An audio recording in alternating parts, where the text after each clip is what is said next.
Hey guys, it's Joe from Finding Faith. I want to talk about one of the most common passages of the Bible that is just so commonly taken out of context. It's two words from Matthew 7:1, not even the whole verse, and it's just Jesus saying, "Judge not." You've probably heard this before, and there's a few different answers that people can give, but most of the ones that I found online on YouTube are kind of longer videos, or in my opinion cover some really good stuff, but not everything that I think really can come out of these two words. And there's a lot to potentially unpack here, so if it seems like I'm going really fast, that's why. I've actually heard this discussed over not one, but 2 hour-plus Bible studies. And that's at the same church, so this was a two-parter. First things first, judge not is not the whole verse. The whole verse of Matthew 7:21 reads, "Judge not that you be not judged." That's the English Standard Version. So let's go on. "For with the judgment you pronounce you will be judged, and with the measure you use it will be measured to you. Why do you see the speck that is in your brother's eye?"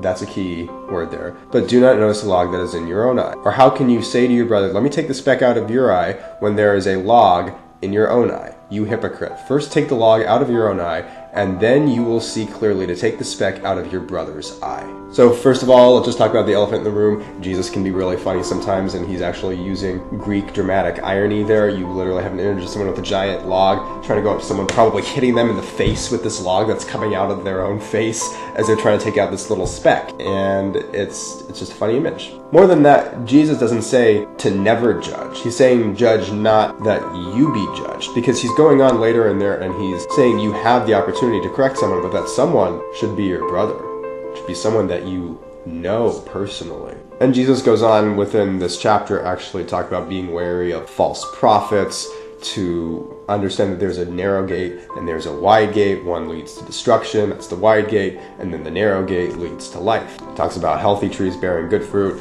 sick trees bearing bad fruit. You kind of get the idea. We're not supposed to not discern at all, which is how a lot of people will use this verse. Someone will say, "Hey, I feel like you're doing this," and they'll say, "Oh, Jesus said judge not." No, he said that. That's not how he meant it at all. So I'm going to read a few Bible verses, just a few, on the idea that we are supposed to be discerning, and then I'm going to explain what Jesus really means when he says judge not. First up I got here is Romans 12:2. Paul says, "Do not be conformed to the image of this world, but be transformed by the renewal of your mind, that by testing you may discern what is the will of God, what is good and acceptable and perfect." There's other verses in Romans that I could use, but I'm going to move on to Philippians as another example. Philippians 1 verses 9 to 10 say, "And it is my prayer that your love may abound more and more with knowledge and all discernment, so that you may approve what is excellent, and so be pure and blameless for the day of Christ." And let's finish this up with Deuteronomy, specifically Deuteronomy 3 verses 1 to 4. "If a prophet or a dreamer of dreams arises among you and gives you a sign or a wonder, and the sign or wonder that he tells you comes to pass, and if he says, 'Let us go after other gods, which you have not known, and let us serve them,' you shall not listen to the words of that prophet or what that dreamer of dreams says. You shall not listen to the words of that prophet or that dreamer of dreams. For the Lord your God is testing you, to know whether you love the Lord your God with all your heart and with all your soul. You shall walk after the Lord your God and fear him and keep his commandments and obey his voice, and you shall serve him and hold fast to him." There are other biblical examples of being discerning, but I hope those ones from both the Old and the New Testament help you guys understand that Jesus is not saying we should never be discerning. So what is Jesus saying when he says judge not in Matthew 7:1? Well, the actual Greek verb is basically a continual verb. So it's saying, really, if you want to be extremely literal, don't be continually judgmental. Don't be a continually judgmental person who is known for being judging. And there's a difference between being a judge and being one who discerns. One who discerns tells a difference. I can tell the difference between a black pen and a purple pen. That's discernment. Judging, on the other hand, and it's used like this in the Bible all the time, is providing a sentence for someone based on something that you can see.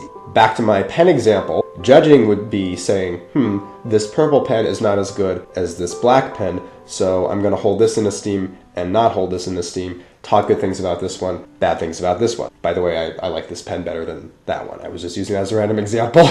And that's the point.